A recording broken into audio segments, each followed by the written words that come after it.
We built 6 businesses from that point, basically. So something like 5 plus 6? We got 11 companies. And they're all still going. Of those 11 companies, we built 5, and then we've built 6 in the last 2 years. Do what you like, no? Mm-hmm. Some of your potential customers became your investors. Mm-hmm.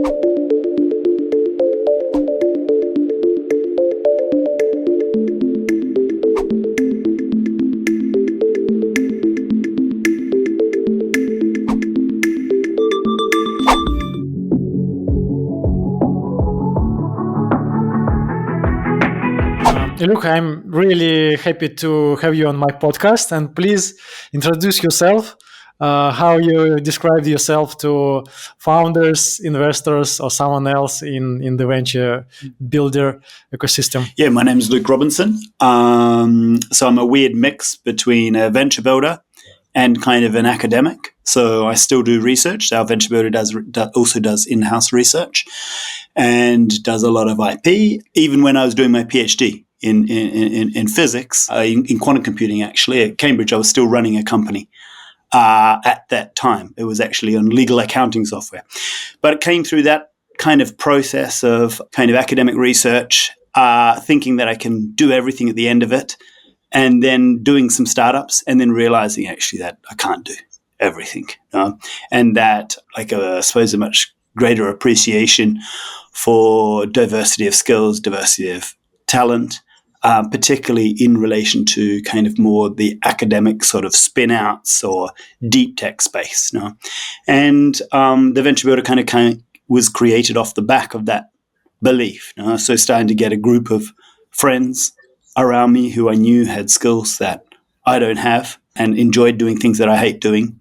And together we started building the first businesses. So the Venture Builder and kind of emerged out of this background, like from wanting to kind of turn kind of research into impact in the real world, wanting to actually be really part of that, but eventually realizing that I hate being a CEO and that other people, you need different brains to create impact, really.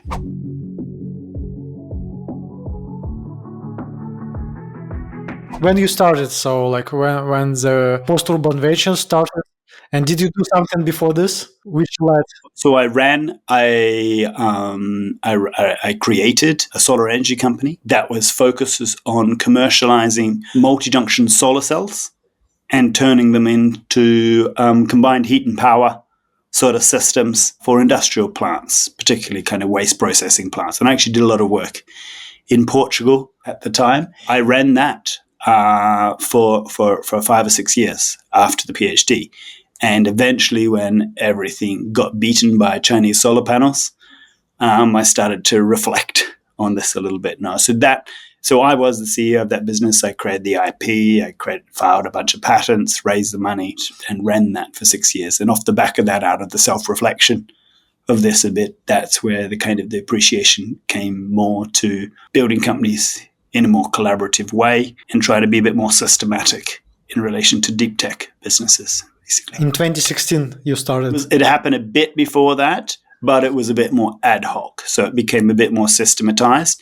And then we started to effectively do one business a year, roughly one business a year. It was not mandated or anything like this because we're a group of people. We funded ourselves off our own back in a way. Mm-hmm. And we would take the roles in the businesses often when we created them and then gradually work our way out to do the next one or put people in that were more competent than us, sort of thing. So the first businesses for the first 5 years actually was just effectively something a bit like one company a year, where we built the prototype, secured the first investments, identified the first client. Often these businesses were built with the first client in mind. They were also generally founded with a CEO in mind as well. That was not from the venture builder. It was not always the case, but that was often the case. And like there's always definitely more ideas floating around than one idea a year, but often those ideas float around until you find the right mix of shared vision with a founder or with a like a partner sort of company who wants to be the first client, or an Mhm. investor. And when those things kind of reach some sort of critical threshold or whatever, then the businesses got created. And then basically about 3 years ago, some of our investors who we knew were, let's do this a little bit more systematically. We'll give you some money. You can back 4 businesses a year. So we went from 1 business a year to 4 businesses a year. And that was quite a change in gears. But we built 6 businesses from that point, basically. So like it is something like 5 plus 6, or how many Yes, companies? we got 11 companies. So, and they're all still going. So I don't know Uh-huh. always how Uh-huh. good that is or how not, but all the 11 that we've created are still going, and we've got people running them every day. Like not all of them I'm still involved in, but and to differing levels. Some I'm more involved in, like still on a weekly sort of basis. Some of them are more on like a monthly, quarterly Mhm. sort of basis. Mhm. But I get a bit more rope bought in from kind of because I sit on all of them are kind of maths focused, and like a lot of our assumption is not about being industry focused. It's Mhm. about taking the point of view that mathematics is a universal language. It can be kind of used in a range of different kind of verticals in a way. Yeah, so I sit very much on that side. So I take something like a non-exec chief scientist role Mhm. Mhm. in a lot of these businesses where I kind of inject some new ideas. I've helped write the IP for probably a lot of the different companies that we've created, or most of them. And Mhm. yeah, that's the kind of background. So first you said that you bootstrapped your studio, or For the first 5 years, it was totally uh-huh. bootstrapped. Then you raised the fund, Yeah, or yeah. you. We didn't raise it as a normal fund. We Mhm. sit under the fund infrastructure of another fund here in the Mhm. UK. We an LPs invested into that basically.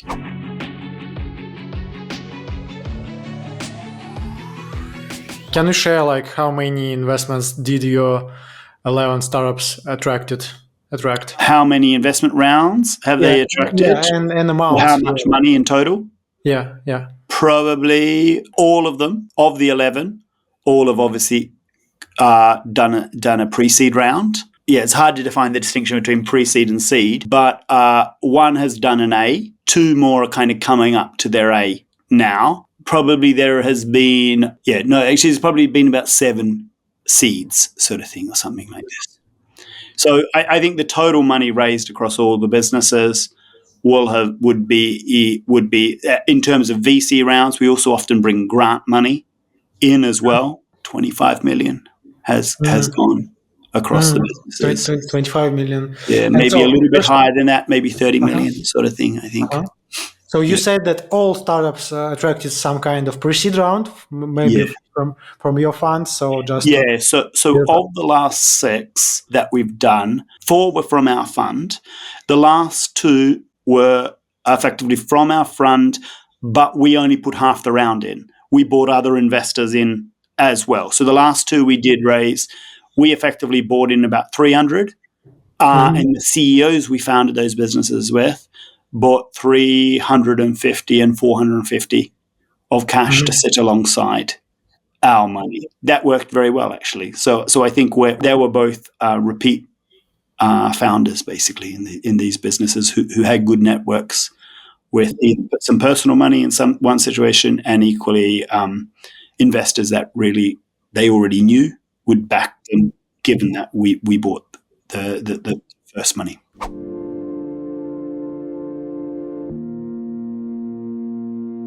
What do you think is very important while building deep tech venture builder? It's distinguished from usual startup studio when B2B SaaS startup is Yeah. created. What do you think is So I you think have to think about when you yeah, create deep tech? the first 4 business we founded, obviously over the last 2 years, it's not been the best climate to raise follow-on rounds. So that's made us reflect a little bit more. The last 2 businesses we created were created with more money in them. Yeah, I think I've started to feel that, particularly in deep tech, it does take longer to get to kind of something you can show the clients. I think you probably have to raise a bit more money just to be able to, in deep tech, you have to raise a bit more money from the beginning to make sure you can get to some sort of meaningful milestone. So I think you have your pool of deep tech investors are less than normal kind of typical SaaS sort of business or something like this. Your verification, proving that what you've built is valuable, proving that you've got pull and there's a willingness to pay, you have to go a little bit further to be able to do that, which means I think you need more money.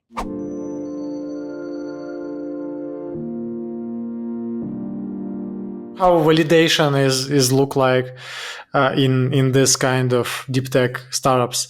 So how can you understand that and distinguish good technology and bad technology, or something like customers will actually pay for this? Yeah, I think that's a lot of what we do as a venture builder now. So before we create a company, one, we have a lot of people who apply to us to be potential founders. We speak to a lot of academics in different areas of technology that we think is interesting, and we speak a lot of people in industry as well. Those conversations, at any one time, we probably got like 20 ideas that we're exploring. And we're quite open. If we see particular people who apply for us, let's say as a founder, we'll be quite open to be able to share some of our ideas to see if there's alignment, no, on vision or passion, and then often they'll iterate those ideas, no, or evolve them, or they will evolve based on their thinking, no. And the same happens when we're speaking to people in industry or we're speaking to academics. Over those conversations, some things could be resonate like slower conversations because it takes a while to find that person who can open the right door, no? Either from a tech point of view or from a business point of view, or we know that there's something missing sort of thing, no? So we're waiting for that other piece. And then it kind of comes together at a particular time, and then we kind of push go. So it's not like a typical gate cohort or an accelerator or anything like that. It's just but yeah, like it happens with a lot of conversations with industry. We'll put together kind of a deck, or we'll put together a proposition of what the product is, and we're doing a lot of listening to try and see if that they do have that pain point for and if it's actually real. So you simultaneously work on maybe on 20 ideas. Yeah. And you just explore opportunities, like whether there is interest for this type idea and whether there are co-founders who want to join.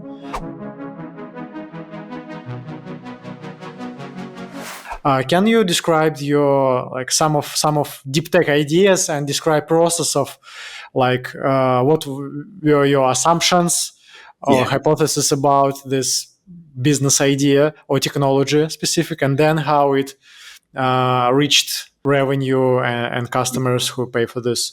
This business has not been the easiest of our businesses to create, but to give you a little bit of an idea, like one of our companies is an agri-tech business called Earth Rover. Earth Rover's focuses on light weeding, or you can think of it as like laser weeding to kill weeds.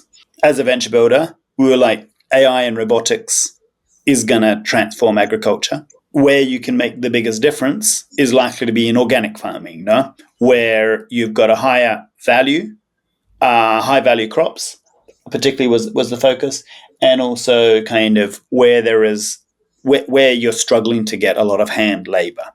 So that was a hypothesis of probably we feel like it would be a good time to create a business in this sort of space. So we had a bunch of conversations with different universities who are doing work in this space, particularly one of them we had a conversation quite extensively with Harper Adams. Out of this, we started to look at kind of laser and light weeding. You know?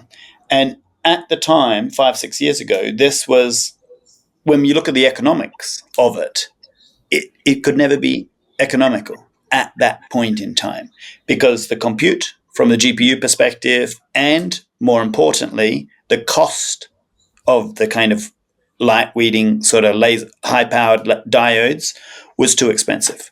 So the sort of research that we did internally in the venture builder was really to build a solid model and a projection sort of model of where these sort of things would head in the future. Ultimately, we realized we need to use blue light, not red. Red goes through the weeds. We looked at the cost down curves, effectively, the Moore's law like curves for creating these sort of semiconductors. And we predicted that gallium nitride, which is for blue LEDs, would follow exactly the same path as gallium arsenide, which is red LEDs, and that within 4 years' time, 5 years' time, the cost point of being able to deliver a certain amount of light energy to the growth point of a weed would suddenly be economical. And so we took that bet. We thought a lot of other people are going to look at this. They're going to throw out it and think it's never going to be the case. But I think there is a kind of a common thesis around this, is trying to extrapolate predictable trends. No, it could be social, workplace, technology-based, batteries, or whatever it is, and try to say, hey, where do we think these non-linear sort of power law or whatever types of processes are we going to be able to extrapolate? And the world is going to look quite different in the future. And let's kind of see if we can put a business together like this. So in that case, we then were like, actually, we need to build this. We're not farmers, although I've got some farming background in my family. We're not farmers, no? So we found the largest organic broccoli farmer here in the UK. And he also became an investor and the chairman for the business. That's kept us honest, basically. So we built this business with his farm. Yeah, that's allowed us to really focus on the pain points. Things like this. The same goes for Hazy, which is so now we're serving some early stage clients in weeding and also scouting to provide a bunch of insight back to the same robot or autonomous vehicle that does the weeding also is collecting a whole lot of data for the farmer at high resolution so that they can know what's going on with their crops. So we've got a bunch of clients that are still early stage in that business because it's taken us quite a while to get the reliability and the speed and all the economics right. But that's how we kind of did it in conjunction with the client. The same as goes for our business, Hazy, which is we saw that data privacy, GDPR, was going to be a challenge for a lot of companies. We saw that traditional data anonymization, data masking techniques would not cut it when you want kind of high resolution data on the other side. So we were the first ever to be able to pioneer synthetic data, privacy in synthetic data. We focused on financial services nationwide, which is the Building Society Bank here.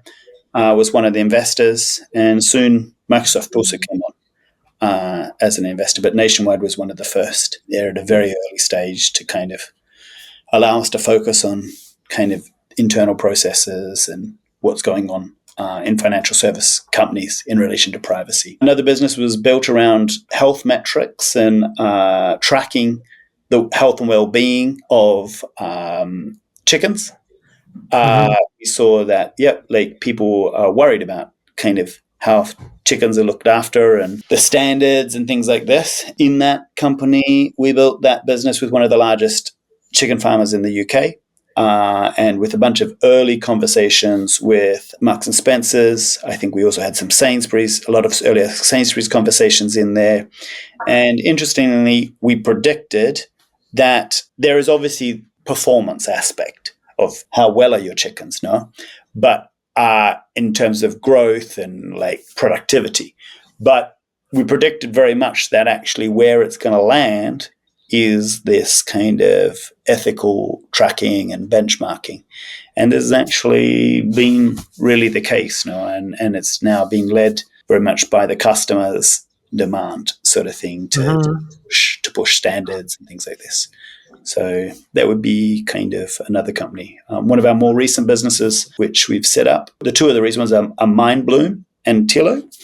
MindBloom is very much around how we use AI to give performance reviews. And I can't talk about the exact client at the moment because it's a bit early, but we have got a good advisory board in that business, and it's come very much from the insights that managers giving bad performance reviews to employees has huge impact on those employees for the next year. Yeah, we're very much building to be able to help a large company, help train the managers to give much better performance reviews. Mhm.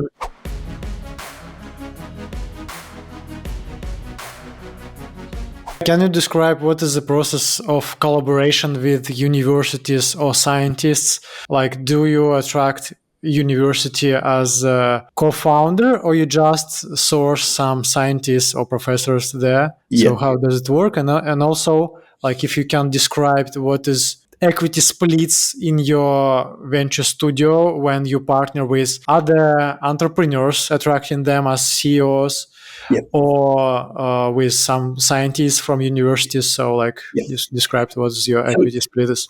it varies. It varies a bit, and we've increased the amount going to founders as we've evolved slightly. So today, a CEO that we bring in, which brings a lot of commercial contacts and relationships and things, would be getting 35% of the business vesting over 4 years.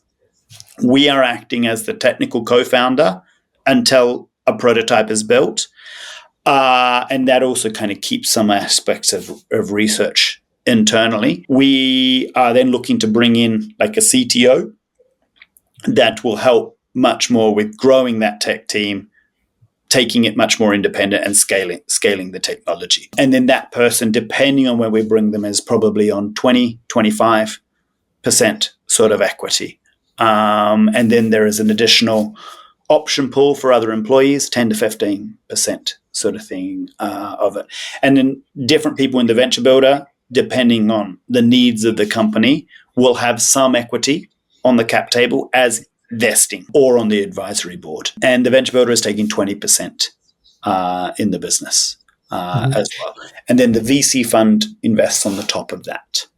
So Uh-huh. slightly depending on the valuation. So some businesses will have a bit more progress than others. So we did a series of businesses where the founding valuation, or the valuation of the business with the first 300K was only 2 million. The last two were done at 3.5, I think, and 4 million valuations. But then 650 and 750K came into the business. 650. Uh-huh. So it is like seed round.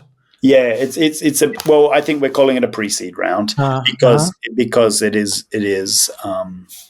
Yeah, but this brand. first 200K, it is like you just invested from the studio, and then Yeah, uh, so the last two businesses were done as one round uh-huh. of where we put in a percent. We put in under half of that money, but additional Mhm. money came alongside our money. So So am I right that some people from your team or partners of the venture studio get some direct equity if they are a part, like like advisors or some? So yeah, or what's Mhm. often happened, which I Uh-huh. think is sometimes the people associated with a venture studio decide they want to do that business and they Uh-huh. want to just focus on that Uh-huh. business. Uh-huh. So, Uh-huh. and then as we kind of lose them is wrong. No, they're still part of the family. But Mhm. because we are very involved, at least in the first year, 18 Mhm. months, I think an assumption that I have is that kind of venture builder people, some of them will realize actually, I just want to give my life or give my real focus and Mhm. become the CTO, for example, or less so the CEO, because often we try to put a CEO with with a lot of networks and relationships and Mhm. product related knowledge in that domain. Mhm. I understand that usually you attract co-founders on an ad hoc basis. You don't have some process for this. How No, you? we don't have a systematic process. We are kind of always looking for great people. Uh-huh. And when we find really good people, we will talk to them about some of the things we're thinking about. We'll expect them to talk about some of the Mhm. things. Like, it's not give me your business idea. It's more, Mhm. where do you see the world is going? No, Mhm. what are you excited about? No, what are you Mhm. passionate Mhm. about? How do you know that's how do you, what's your experience in relation to that? Why do you know about that? So Uh-huh. the first conversations are not tell me your idea pitch at all. It's more trying to look Mhm. for people, that have a passion and kind of a vision and like And not always scientists, right? So you no, attract the more. CEO is not a scientist. Very rarely Uh-huh. is a scientist. No, like these are people with a desire to have impact. To build a product, to sell a Mm-hmm. product, to Mm-hmm. grow a company, sort of thing. No. So not in every company you have some scientists. I mean, working only in these startups. So Yeah. your venture builder helps with some technologies, sourcing technologies from universities Yep. or. Uh-huh. Yes, we only do like we build the first technology usually ourselves, or we've done Mm-hmm. the foundation. We've done a lot of the foundation research, or we've done a lot of the thinking of what is that tech roadmap. No, what is it? What do we think it's going to be? What do we think is the kind of killer advantage that we'll have against others who also want to do it? So I always want to kind of pin Mm-hmm. down what is that kind of clever idea that we have that Mm-hmm. will give us a competitive advantage. And then on top of that, we're trying to make sure that we, even if someone does copy us, we're hopefully going to, because in deep tech, so at the portfolio level, I think the way that I see it is that you got a portfolio of kind of random companies coming out of top universities. Often cliche, it's a professor and a PhD student Mm-hmm. trying to do enterprise sales. Our view is we're trying to have the same quality of ideas in the domain of maths, algorithmic, heavy related businesses, but our team will be much more commercial and will have given a lot more thought on who the first client is and will Mm-hmm. be more efficient on executing that roadmap Mm-hmm. to build a product. Mm-hmm. So that's our bet, basically. Do you see some competition between venture builders in deep tech? So do you feel that someone goes to the same universities, to the same professors, and attract them, or it Not is still really. blue ocean? Like we've run programs in Sheffield and in UCL for their Mhm. academics to Uh-huh. help them think around what it means to become an entrepreneur. We're not like precious or how would you say competitive, no? Mm-hmm. Because I think if we meet a founder and they already have a strong sense of this is exactly what I want to do, I think maybe venture building is not always the right. Like for us, we're interested in co-creating things really in a collaborative way with people, no? Because there is kind of some equity trade-off. If you want to be a founder of your idea and you want to lead it, then probably you want to own most of that thing yourself and you'll be happier with that. And I think the venture building model is not right for those sort of people. So we look for people who have a drive, who want to really make an impact, who know what they're incredibly good at, know also what they kind of potentially need help on, and want to do it collaboratively. I think with a venture builder. So we're very happy to say to people like I think there has definitely been entrepreneurs and even some academics who are like actually like I think you're going to make heap of money in this, no? And I think it's awesome, but it's not necessarily a venture builder partnership that is the right sort of partnership sort of thing, no? So I don't know if that answers your question, Max, but Mm-hmm. Mm-hmm. it's not. I think maybe back in the early days, I was thinking a little bit more along those lines. As you kind of get a bit older, you start to realize that there's often perfectly fine to share ideas with people. Perfectly idea. Mm-hmm. Yeah. You've got to have more of a gut instinct around kind of collaborative, shared vision. Kind of Uh-huh. the intangibles is where it's kind of what's more important around alignment. Yeah, I agree.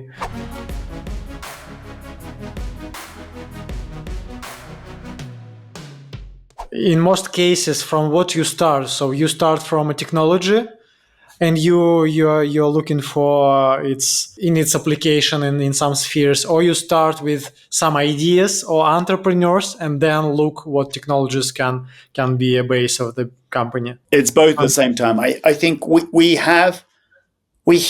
hear a lot of problems in the world. No, like because we're on the advisory boards of a lot of companies, because a lot of people are applying to us. Also, we're speaking to a lot of companies to explore specific ideas. But out of that, problem statements, pain points, we start to identify, no? And somehow that sits in some knowledge bank across us. And then the same happens, like we are doing multiple businesses all in algorithmic AI kind of, you might say, physics, maths sort of related businesses. And that some of those concepts are like AI is cuts across different sectors in a way. No, those combinations of things make it easier, basically, to connect the dots. No, and if when we do kind of connect the dots between kind of class of technology and pain points, and the people who can kind of be that vector of transportation or like a communication channel between. Then it kind of happens. Now, obviously, you have to know that you're on the from an investor buy-in. You have to think around what is that competition of as well. So I haven't really mentioned that, but a lot of this is also just knowing what other companies out there as well.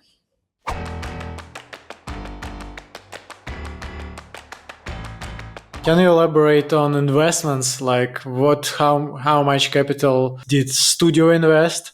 And maybe what is potential return for investors might be here. Maybe you have some TVPI number on paper, or maybe like what is valuation of those companies, 11 companies you built?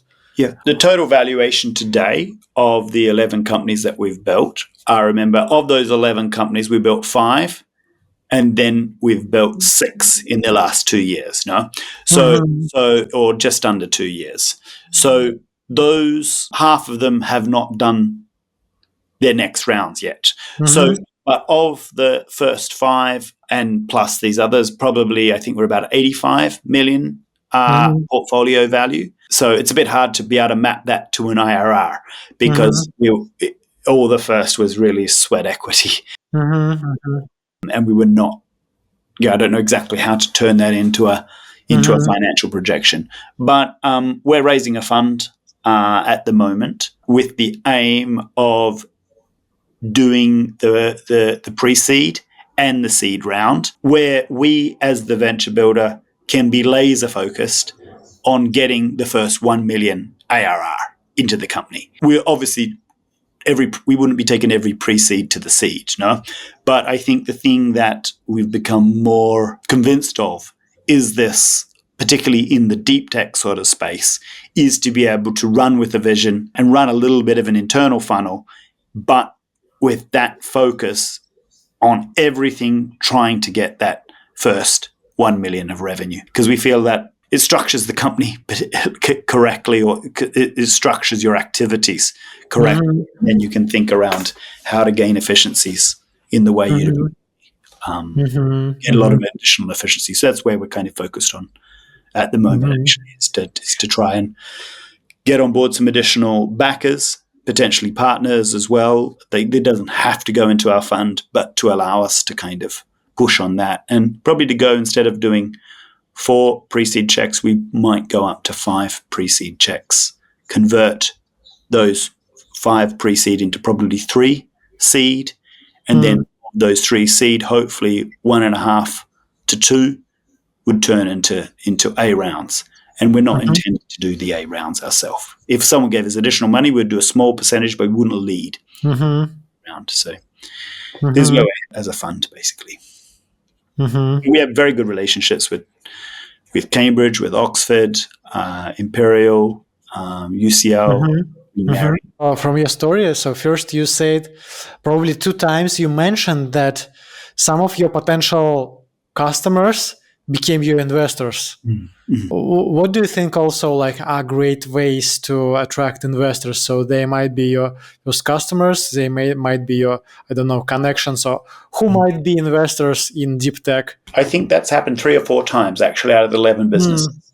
So it's kind of fairly good ratios. Speaking to the customers helps you work out, like you want to often speak to sometimes we'll speak to those customers to say, hey, look, like, what do you think? No, would you be on the advisory board? Or you go even further, Max, and be like, would you be up for running this yourself? Sort of thing, you know? And then we might ask the question, do you know anyone else who would co-invest with us? If you're going to be running this and you're going to be applying to the industry you know really well, do you have investors who would also co-invest alongside our money with you, and they're backing you? And I think it kind of evolves. It helps you really also understand whether there's a pain point there as well, and whether people believe in it as well. But often, you do get this strong sense of, that's really exciting. We're looking at kind of one exploration that we're doing internally is kind of like a co-pilot for doctors. So probably plenty of people have thought about this already, Oh, I'm certain there is, and we know at least one other company. So we're not sure if we're going to do this business, but we've spoken to some people who run very large doctor surgeries, and we exactly put it to them. Would you run the business for us? Would you be up for being a CEO in this? Or would you be an advisor? Or who do you think we should speak to? And just conversations like that, like, open up the possibilities now for investment and advisors. And that's how I think a lot of the conversation happens around co-investment.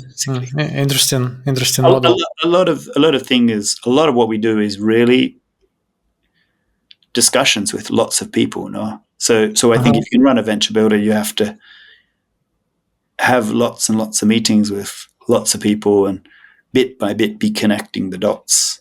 And my diary is full of meetings with a mix of academics, kind of companies, advisory boards on the companies that we've built, and things just happen now.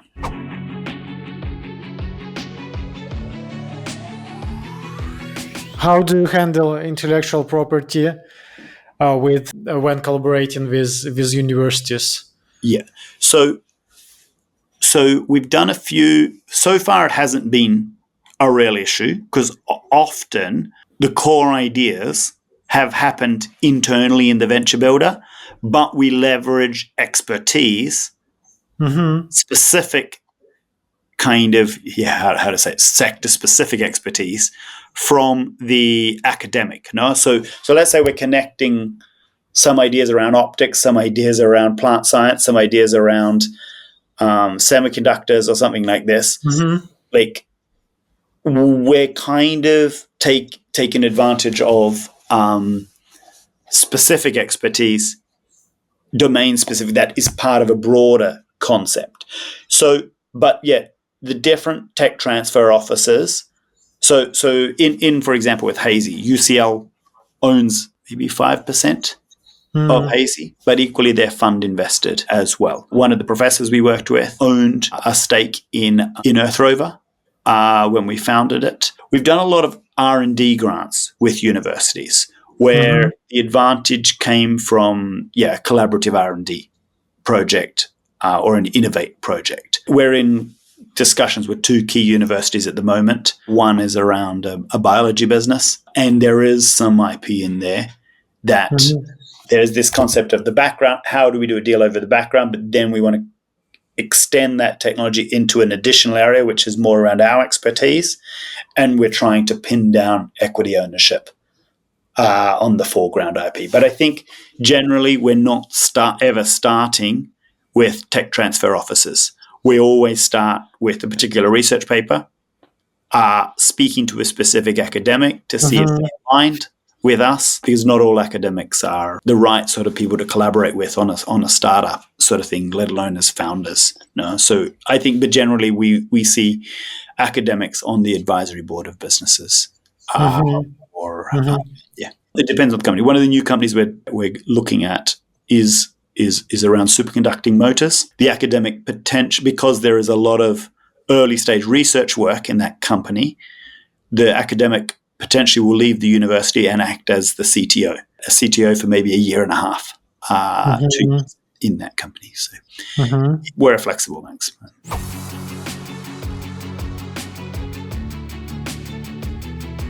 What learnings do you have during this experience of managing post-urban ventures? I mean, did you change something in your process of discovery ideas of founders Yeah, that you think that some new potential deep tech venture studios could meet some yeah, mistakes yeah. and problems? Yeah, I think like one bigger learning that I had, which was a little bit surprising, no? So originally I was like, let's create very diverse teams with Hmm. people who've got very different skills. But during COVID, that was tough because people couldn't see each other, no? And the startup journey is very stressful. Like no matter what, no?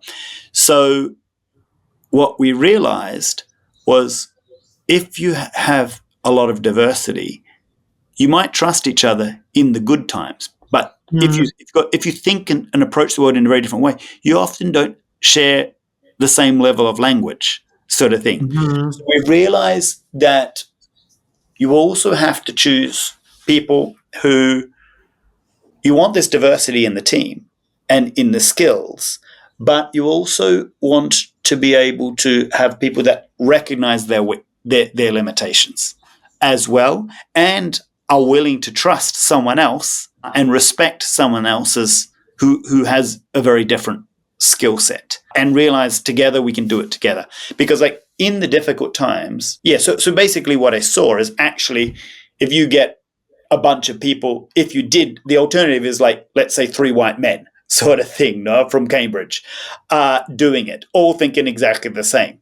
Those people, yeah, like their team composite, their ability to go through ups and downs might be great, but the quality of product that comes out of the and product market fit that comes out the other side is not going to be great. Yeah, we realize that, yeah, like when you add diversity, you also have to select for these other things to make sure that that holds together with a gravity as a unit as well. So that was kind of an interesting discovery thing to realize that, yeah, diversity also means there's additional challenges around Hmm. communication and Hmm. communication in stressful situations. I think you also expect to lose people.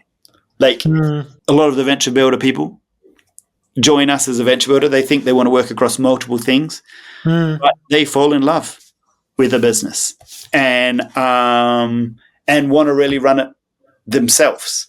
That's been kind of a big learning that probably all venture builders, when things get traction, you have to kind of be open to different ways how you imagine running your venture builder, bringing in new people, bringing in new Hmm. talent. So I think that's been a bit of an experience. A thing that we really do focus on, and where we've had more problems because we do a lot of data science and AI. We really start where is that first data set coming from? Hmm. Where is that first client coming from? And really wanting to be kind of to really push on that, or is that thing that you're building for the first client repeatable? Are there other clients like that? How do we validate this?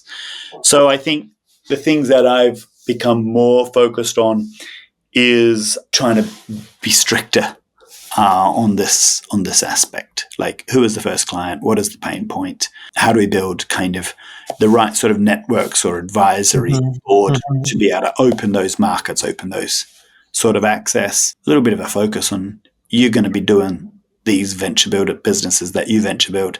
You're going to be involved in them for a long time, no? So do what you like, no? Also, like make sure that Hmm. you get an exit for quite a long time. So you're going to have to live with it, no? So I think it's a little bit different to kind of VC where you just push the money out the door and let those things be totally autonomous. You are going to be involved for a certain period of time. That means I think you have to think more in yourself. Hmm. You Uh, are like a founder as well. No, we are kind of like a uh-huh. co-founder in the early stages.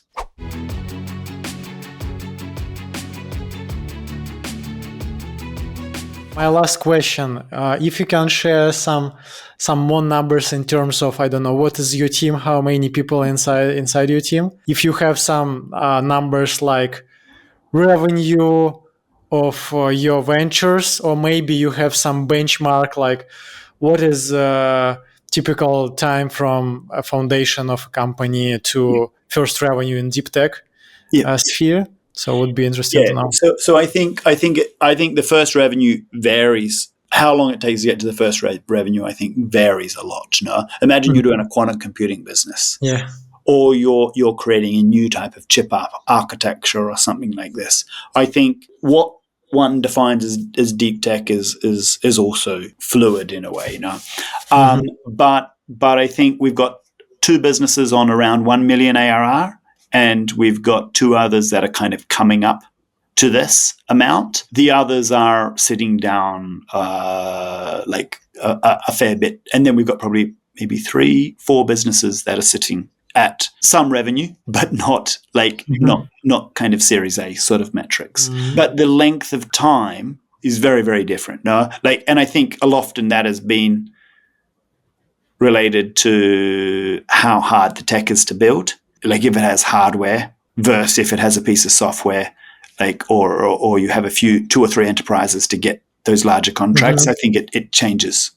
It changes quite a lot. I don't know how to. I think each type of business is going to be quite different. Obviously, for me, the aim to push to earlier revenue is key, but I wouldn't push to early revenue if it means it compromises on the vision that you think is coming. Now, so a lot of what we're thinking about is, to some extent, is what is that kind of opportunity in the world that is just there today, but is going to become much bigger in the future, sort of thing. So we are taking a bet on that and trying to position ourselves for something that we believe is coming. But we can smell and prove where it's going to start today with some revenue. I'm not being clear, Mark. Sorry. Yeah. And about like, what is your team? So the team we've got, in terms of full-time employees, there's about 5 of us, but then there's probably another 5 or 6 people who are often working on other startups, more full-time, but who sit on often regular advisory meetings for the new companies, or which we use to bounce and share new ideas with, other than when we go for specific headhunting of academics or industry experts. So there is that group of people so there's probably about 5 full-time who are working on kind of research, kind of some form of internal aspect of POC building, and helping to identify trends and set up a lot of conversations and manage those conversations. Then there's about 5 that are very much part of the family that we regularly are in contact with to share and bounce ideas off. There probably is another 5, which is a looser group of people that we know we could call on to add to advisory and stuff like that. So something of this order. And then we have the headhunting of expert academics, industry and stuff.